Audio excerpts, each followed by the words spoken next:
तो अब हम लोग यहाँ पर रीड करेंगे इसके मोस्ट इम्पॉर्टेंट, वो है मार्केट रिफॉर्म।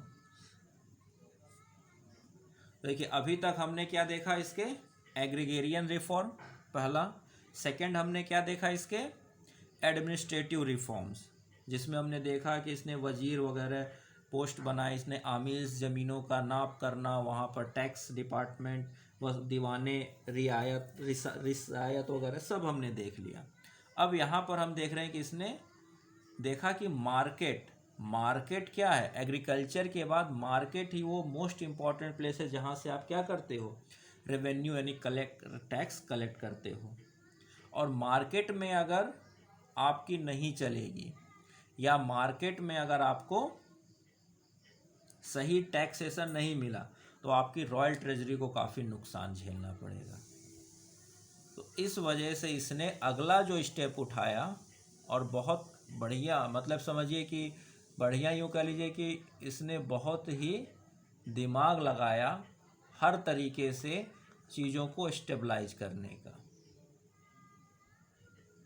ठीक है, तो मार्केट रिफॉर्म में इसने क्या किया, तो अब लिखिए मार्केट रिफॉर्म में लिखिए first point, Alauddin maintain a large army, so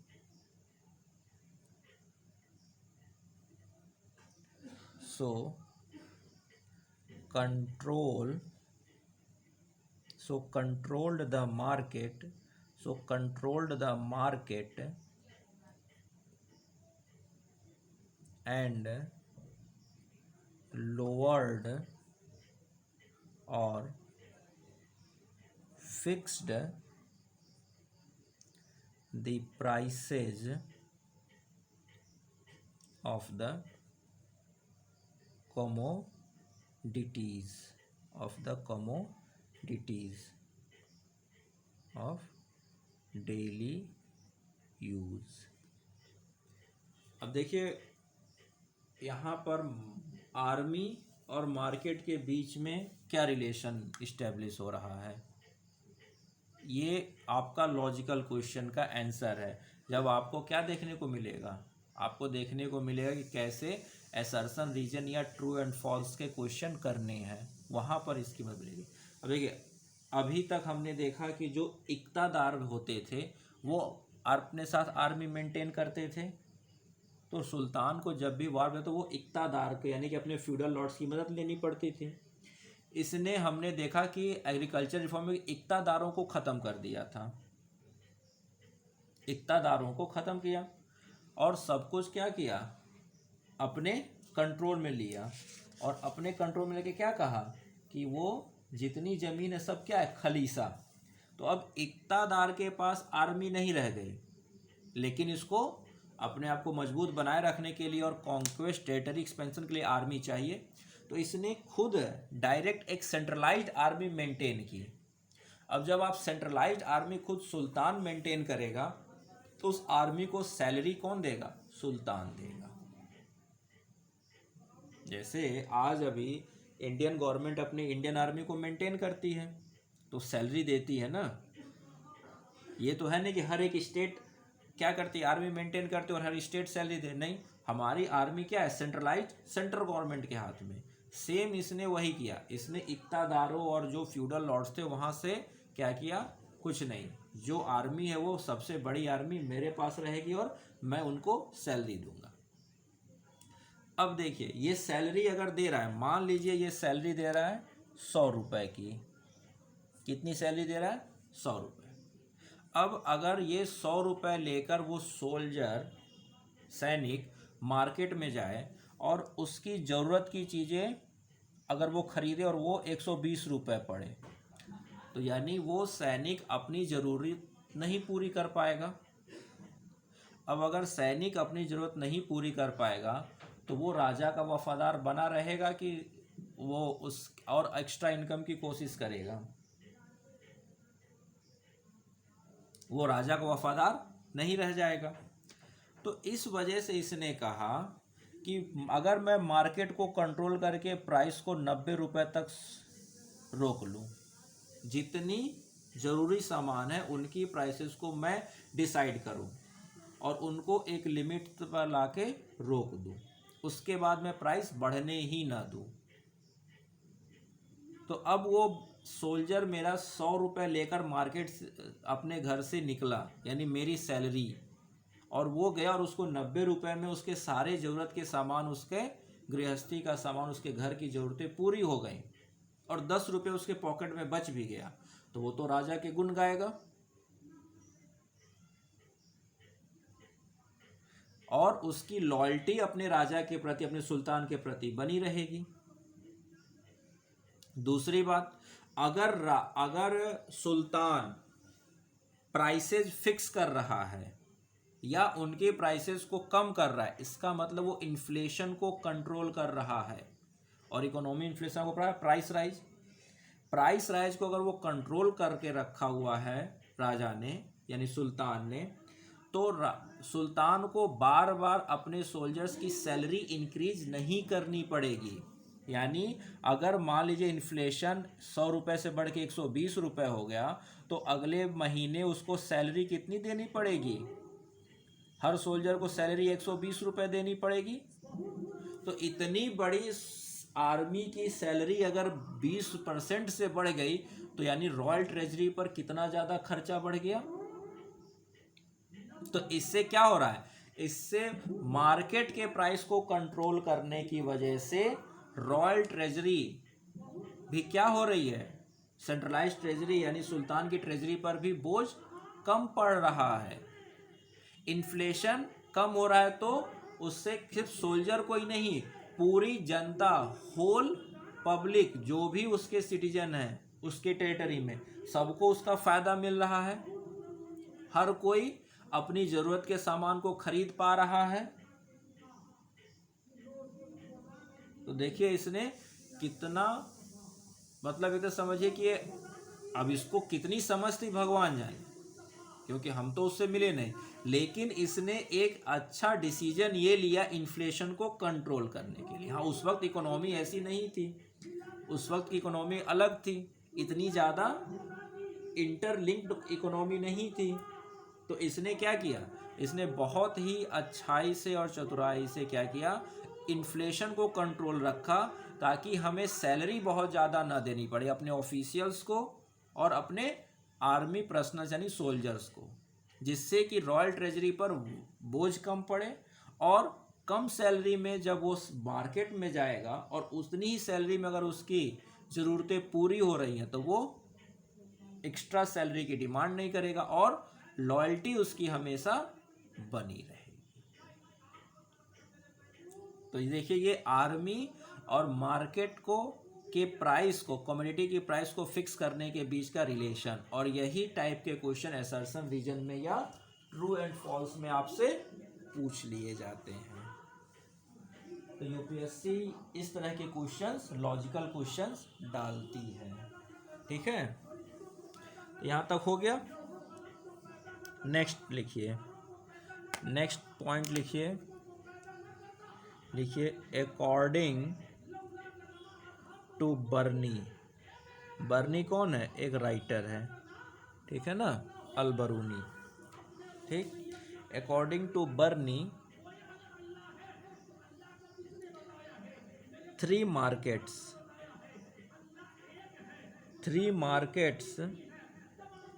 were set up. 3 markets were set up in Delhi. 3 markets were set up in Delhi.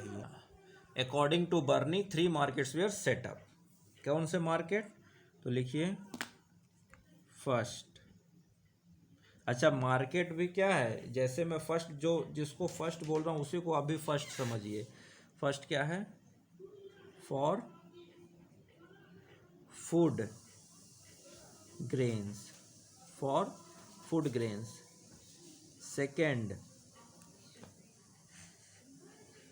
Second क्या है? For costly clothes and expensive items, and third market जो है for horse's, slaves, slave में कौन, boys and girls, मतलब main और women सब आते थे, एंड कैट। इसने इस 3 तरह के मार्केट सेटअप किए। तो ये 3 मार्केट का मतलब ये मत समझिए कि अलग अलग जगह, जैसे अगर एक ये मार्केट प्लेस है तो इसने इस पूरे मार्केट प्लेस को क्या किया, 3 हिस्सों में डिवाइड कर दिया। कहा कि ये फर्स्ट, ये सेकंड, ये थर्ड। तो आज भी देखा जाए तो मार्केट ऐसे ही होता है ना कि एक तरफ क्या है, सब्जी मंडी, तो एक तरफ क्या है, फल मंडी, तो एक तरफ क्या है, एक तरफ जाएंगे तो आपको क्या ग्रोसरी के सामान मिल जाएंगे। ऐसे ही होता ही है। तो इसी तरह इसने भी क्या किया, मार्केट को डिवाइड किया और कहा कि देखो इस जगह पर क्या होगा, फर्स्ट वाले मार्केट में क्या बेचेगा, फूड ग्रेन। यहाँ पर क्या बिकेगा, क्लॉथ्स और एंड एक्सपेंसिव आइटम्स, और यहाँ क्या बिकेंगे, एनिमल्स एंड स्लेव्स। अच्छा, यहाँ पर अब एक चीज़ समझिए, एनिमल्स और स्लेव का मार्केट एक ही है। इसका मतलब स्लेव्स की क्या वैल्यू है समाज में, यहाँ से एक क्लियर हो रहा है। कई बार क्वेश्चन आ जाएगा ऐसा या उसमें सेंटेंस में, और कहेंगे सर ये कहाँ आपने बताया था कि स्लेव और एनिमल एक समान ट्रीट किए जाते थे। तो भाई जहाँ पर जब स्लेव और एनिमल्स को एक मार्केट में रखा गया, यानी कि उसको एक जैसा ट्रीट किया जाए, तभी तो एक मार्केट में रखा है, नहीं तो अलग अलग मार्केट में नहीं रखता। उसको सेकेंड, स्लेव्स को सेकेंड मार्केट में ला देता। लेकिन क्या किया, हॉर्स, कैटल और स्लेव्स एक साथ भी एक मार्केट में है। इसका मतलब क्या है कि स्लेव्स की वैल्यूएशन कैसी है, जानवरों की तरह उनको ट्रीट किया जा रहा है। स्लेव्स की पोजीशन अच्छी बिल्कुल नहीं है। इस तरह से उसने 3 मार्केट सेट किए। ठीक, यहाँ तक समझ में आई बात। नेक्स्ट पॉइंट लिखिए, each market under the control of a high officer called सहाने मंडी। किसके अंडर में है, सहाने मंडी के अंडर में है। ठीक है, और ये सहाने मंडी काम क्या कर रहा है, तो लिखिए who maintained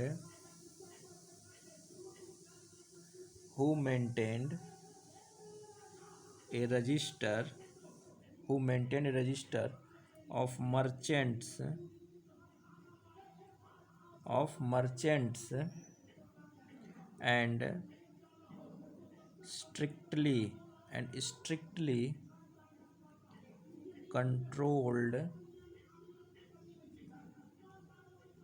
prices and shopkeepers।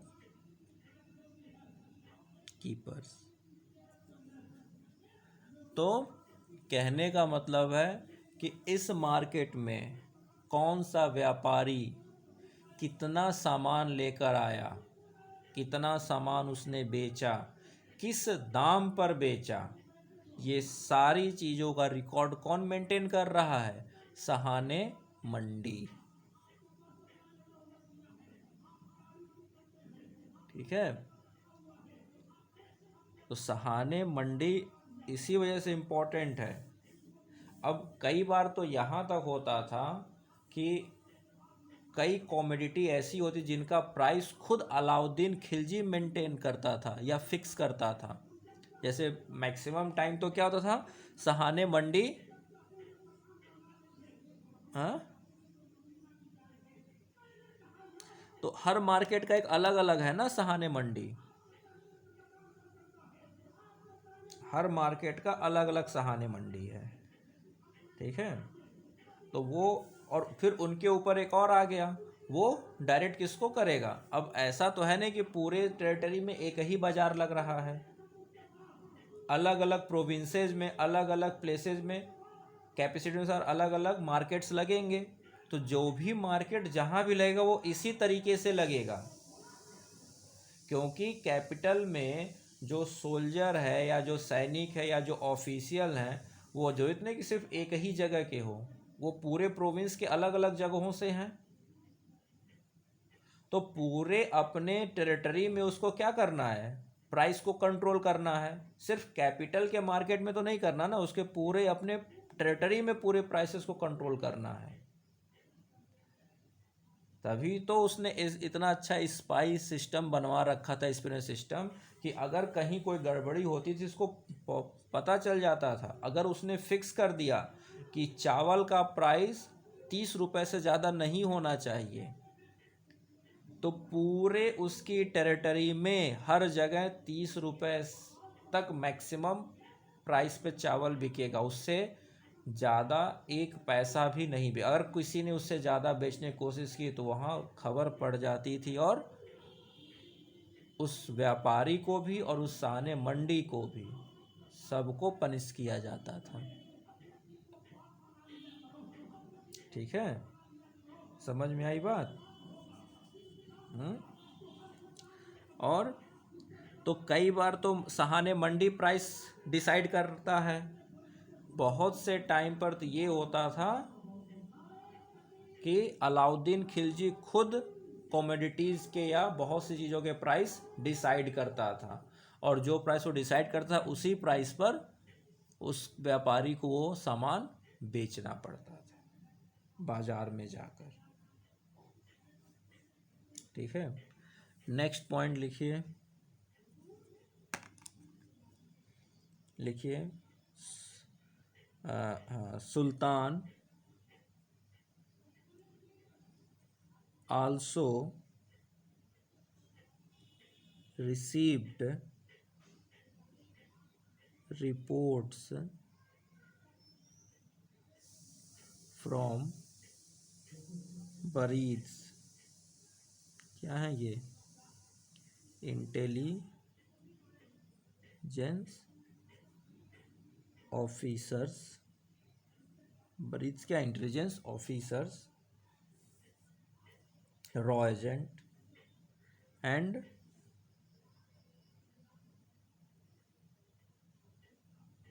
मुनियाज। ये क्या है, सीक्रेट यानी गुप्तचर। जो गुप्तचर हैं उनको किस नाम, उनको किस, क्या कहा गया, मुनियाज कहा गया। और जो बरीद हैं, तो बरीद तो एक तरह से समझिए कि सिंपल इंटेलिजेंस ऑफिसर्स हो गए। तो इनके बारे में तो लोगों को कभी कभार पता भी चले कि ये फला व्यक्ति बरीद है, बट ये पूरी तरह से खुफिया होते थे इनके बारे में तो, और ये डायरेक्ट सुल्तान को रिपोर्ट कर रहे हैं। तो बहुत खास खबरें वगैरह यहाँ से सुल्तान को मिला करती थी, किसके थ्रू, मुनिहाज के थ्रू। और बरीज तो हर एक दिन की खबर किसको पहुँचाते थे, सुल्तान को पहुँचाते थे। हर एक दिन की खबर सुल्तान को पता रहती थी।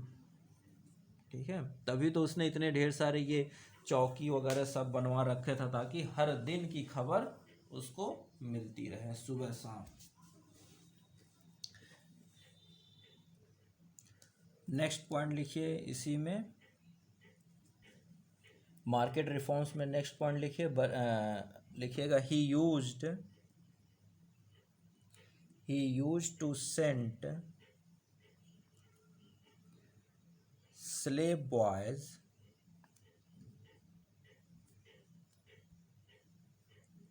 to buy various commodities to check prices, also weights and measures, या weights and measurement.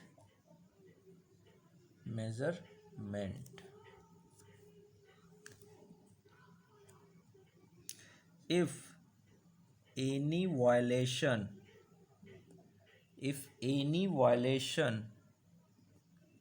in prices set by Sultan or cheating in weights, then harsh punishment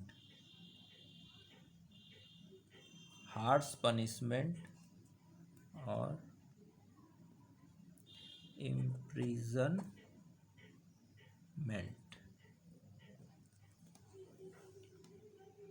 तो ये ऐसा नहीं कि ये डिसाइड करके छोड़ देता था, ये क्या करता था, ये चेक भी करता रहता था कि जो इसने रूल रेगुलेशन बनाया उसका फॉलो हो रहा है कि नहीं हो रहा है, और हो रहा है तो ठीक, और अगर कोई गड़बड़ी कर रहा है तो उसको उस हिसाब से पनिशमेंट। तो उसके लिए क्या करता था, ये अपने स्लेव्स को, बच्चों को, खास करके बच्चों को जानबूझ के भेजता था, क्योंकि बच्चों के साथ ठगी करने में लोग थोड़ा कम संकोच करते हैं, जल्दी ठगी करते हैं। बड़ों के साथ ठगी करने में लोग संकोच भी करते हैं। तो पता चला कि अगर 10 रुपए का सामान है तो बच्चे को 11 रुपए में पकड़ा दिया, ठीक है। तो वो जब आकर बताएगा सुल्तान को कि मुझे तो 11 रुपए में पकड़ा दिया, या मैंने 1 किलो कहा और उसको जब लाकर सुल्तान के सामने वेट किया गया तो वो 900 ग्राम निकला। तो वेट, मेजरमेंट और क्या कहते हैं, प्राइस, सब पर ये रेगुलर क्या करता था, निगरानी यानी चेकअप करता रहता था इस तरह से। इससे वजह से क्या है, लोगों के मन में, व्यापारियों के मन में ये भय, हमेशा शंका बनी रहती थी कि सामने वाला व्यक्ति क्या पता वो कहाँ का हो, सुल्तान का व्यक्ति आदमी ना हो, और वो जाकर हमारी खबर सुल्तान को ना दे दे। इसलिए किसी से भी हमें क्या करनी है, धोखाधड़ी या वेट्स वगैरह में कोई फॉल्स नहीं करना है, ठीक है। नेक्स्ट लिखिए, नो होर्डिंग। होर्डिंग मतलब क्या होता है, भंडारण, यानी जरूरत से ज़्यादा भंडारण नहीं। तो नो होर्डिंग वाज अलाउड। आज भी तो ये नियम है कि आप इसेंशियल कमोडिटीज़ का एक निश्चित अमाउंट से ज़्यादा होर्डिंग नहीं कर सकते। तो ये उस वक्त इसने ये नियम बना रखा था, no hoarding was allowed, and even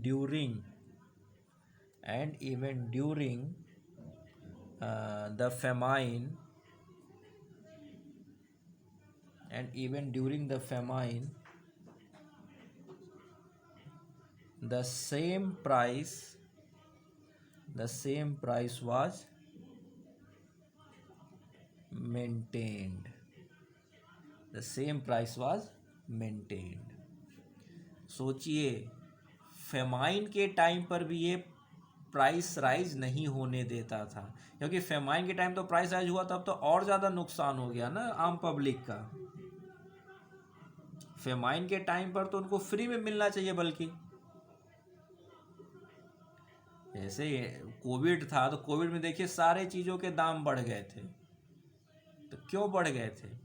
तो ये कंपनी के पास से नहीं बढ़ाए गए थे, ये दाम लोकल मर्चेंट्स ने बढ़ा दिए थे। इसका मतलब है कि सरकार का कंट्रोल नहीं था।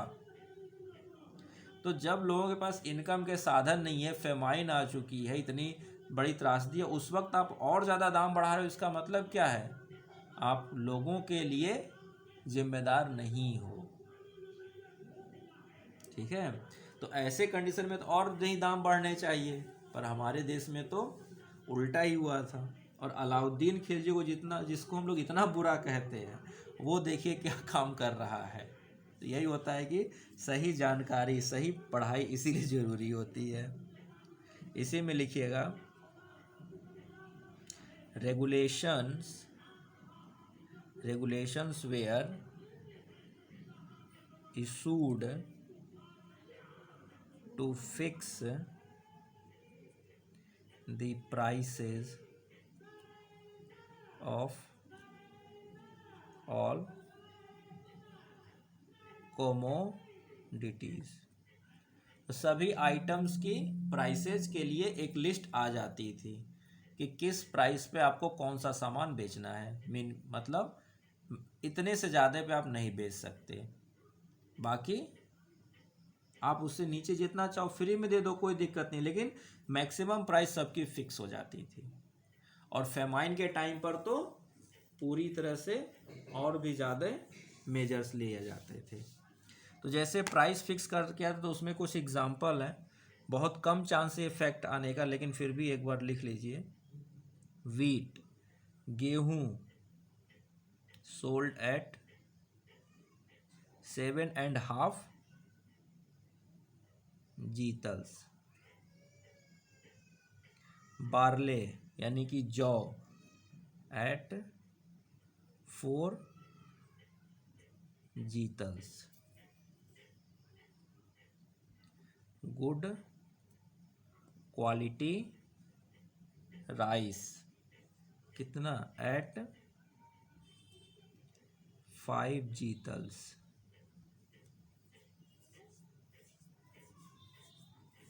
इसके बाद first grade horse's fixed by Alauddin. तो घोड़े की प्राइस तो हर बार अलाउद्दीन फिक्स कर रहा है। Alauddin first grade horse's price, first grade horse's price fixed by fixed by Alauddin was कितना? तो अप्रॉक्स 100 to 120 टंकाज। एंड टट्टू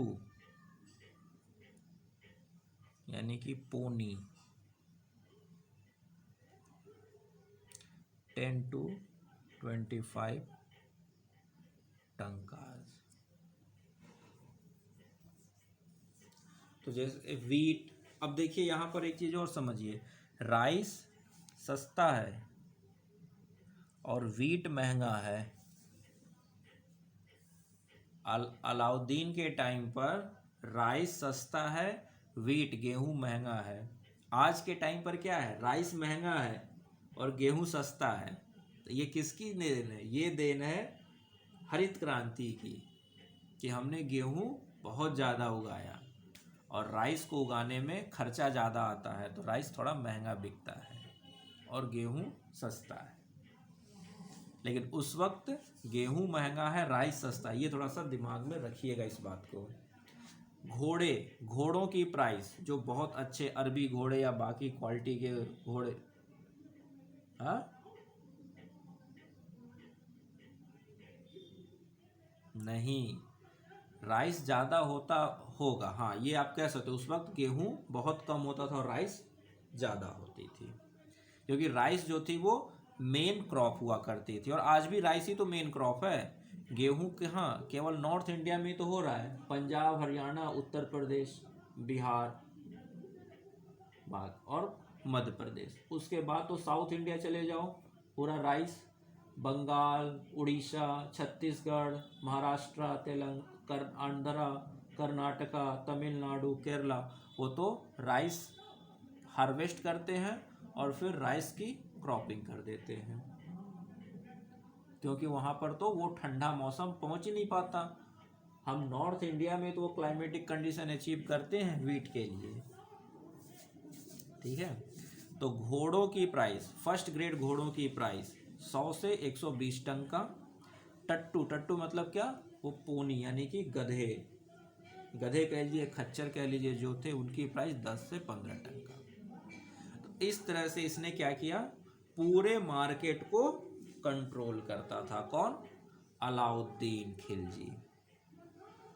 और इसके हिसाब से ही, और ये इसके पीछे का सबसे बड़ा रीज़न क्या था, प्राइस राइज को बढ़ने न देने का सबसे बड़ा रीज़न क्या था, इसको एक बहुत बड़ी आर्मी मेंटेन करनी थी, और उस आर्मी के ऊपर इन्फ्लेशन का अगर खतरा आया तो उस आर्मी को पैसे भी बढ़ा कर देने पड़ेंगे, यानी ट्रेजरी से टैक्स ज़्यादा जाएगा। ट्रेजरी जब पैसा ज़्यादा जाएगा तो ट्रेजरी को टैक्स भी ज़्यादा चाहिए, तो उसके बदले क्या करेगी, और ज़्यादा टैक्सेशन बढ़ाया जाएगा, तो प्राइस राइज और ज़्यादा हो जाएगा। तो ये क्या है, एक विशियस साइकिल चल जाती है प्राइस राइज की, हमने ये पढ़ रखा है इकोनॉमी में। तो यहाँ पर ये हमेशा इन्फ्लेशन को कंट्रोल करके रखा। यहाँ तक क्लियर है।